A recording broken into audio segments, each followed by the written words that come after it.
This is Jeff Van Gundy. The year is 1998, and Jeff is coach of the Knicks. He's trying to stop a fight at the end of a Knicks Heat playoff game, and he is failing. He's failing because a fight between these two men, Alonzo Mourning and Larry Johnson, is really two fights. It's one battle in a basketball war between two Eastern Conference rivals, and it's one battle in a personal war between two men with way more between them than meets the eye. Jeff is also failing because he's like 150 pounds.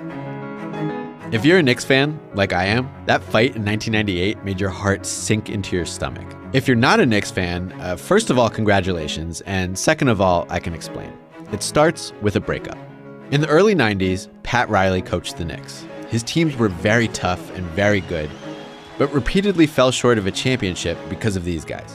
In 1995, New York was still a team on the rise, but Riley wanted more power and more money, so he took a job as the coach and president of the Miami Heat.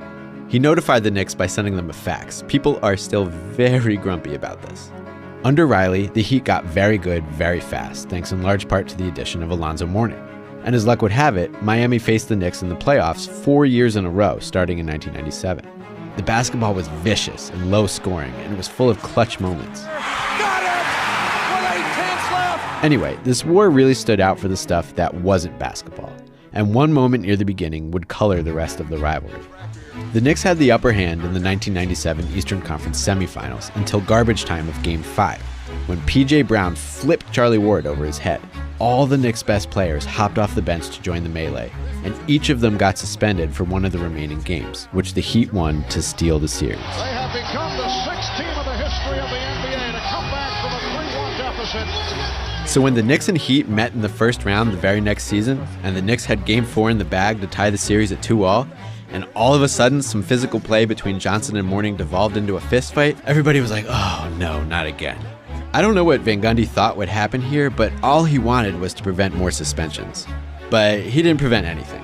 Both Mourning and Johnson missed the decisive Game 5. This time, New York ended up winning. Yet another Knicks-Heat series with an asterisk because of suspensions. But this wasn't just another New York-Miami fight. This had subtext. These guys had gotten into it before, a couple times. And people insinuated that the Johnson-Mourning beef occupied a separate universe beyond the Knicks-Heat rivalry, that there was something personal between them.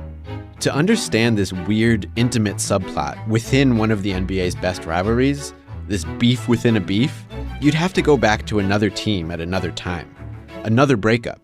And this is beef history, so obviously we're going to do that. In 1991, the Charlotte Hornets sucked. They won the first pick and snagged Larry Johnson, the dunk machine who led UNLV to a championship a year prior. In 1992, they used the second pick on Alonzo Mourning, Georgetown's Big East Player of the Year. Johnson and Mourning were both 20-point, 10-rebound guys right out of the gates, and they led one of the most efficient, fastest-paced offenses in the whole league. Make way, here comes a bunch of young guns. Charlotte made the playoffs for the first time in 1993, and they won their first ever series on a Mourning buzzer beater. Riley's Knicks beat Charlotte in the next round, but everything was looking up entering the offseason.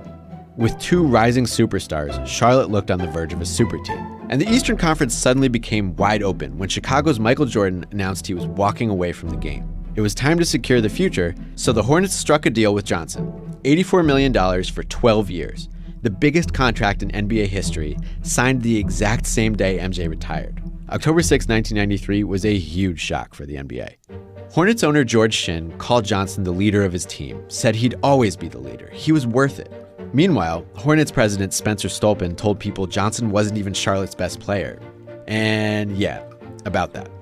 By all accounts at the time, Johnson and Mourning got along great. That was not the case. These guys were both #1 alpha dog types by the time they left college, and now they each expected to be the face of an up-and-coming franchise. Some say that relationship was bad from day one. There's a story that LJ would wear his Rookie of the Year leather jacket in front of Mourning to taunt him. Mourning wasn't Rookie of the Year because of this guy, but he established himself as a very good NBA player very quickly. The foul on O'Neal, the 3-point play. Johnson had the flashy game and the beloved commercial character, and now the fattest contract in the league. But Mourning was already just as good on the floor, if not better.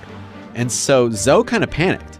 After Johnson's massive contract, would there be enough left for him? Resentment brewed, and Mourning blew his top one day, lashing out at Charlotte coach Alan Bristow. Practices got intense. And there was seething behind the scenes. When the younger Mourning had trouble passing out of double teams, Johnson told teammates he was dumb and selfish. But LJ had his own problems. He'd injured a disc in his back during the summer, well before signing his contract, and the back problems got worse. He missed the first 2 months of 1994, and with Mourning missing over a month himself because of a calf injury, the season became a wash.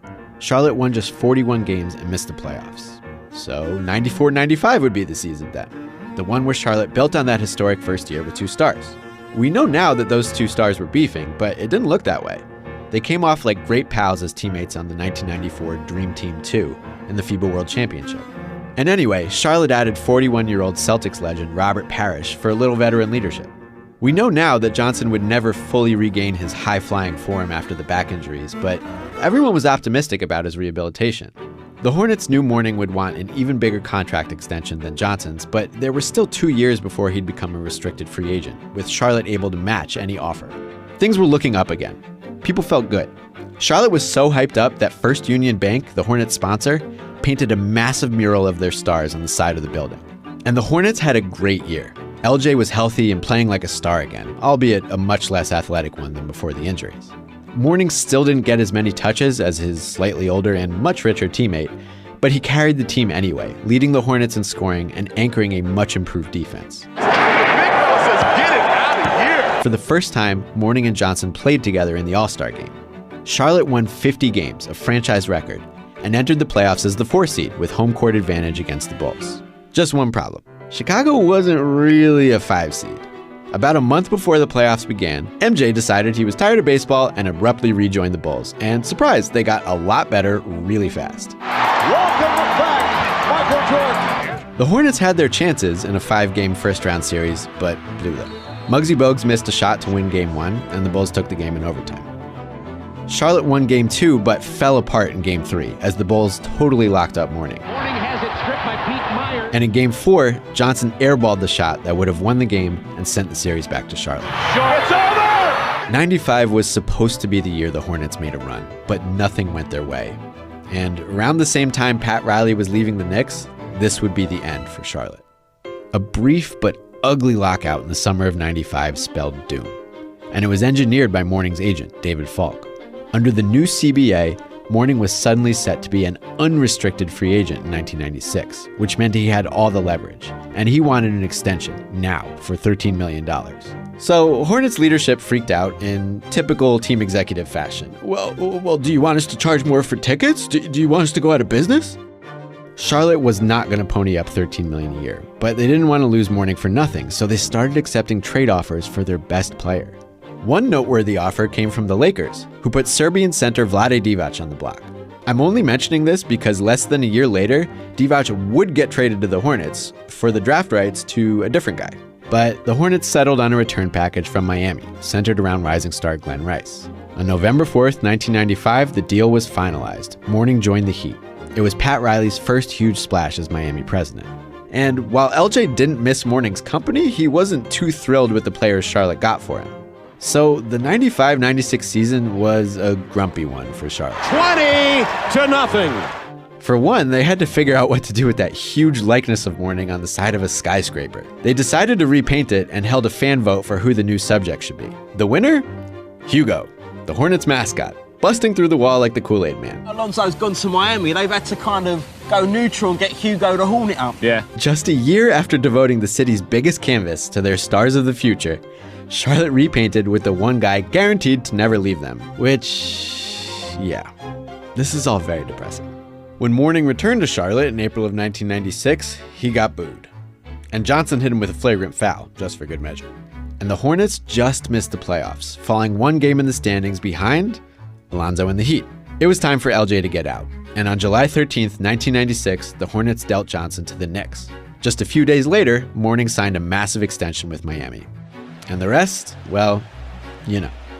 This fight represented the climax of so many interpersonal dramas. It was like a turducken of beeves. That's old blood from Charlotte. On the outside was a bitter basketball rivalry that stemmed from an ugly breakup between coach and team. On the inside was an individual feud that included another breakup. With better timing and better luck, the Hornets may have rivaled the strongest dynasties of the 90s. Like so many breakups, you can't help but wonder what could have been.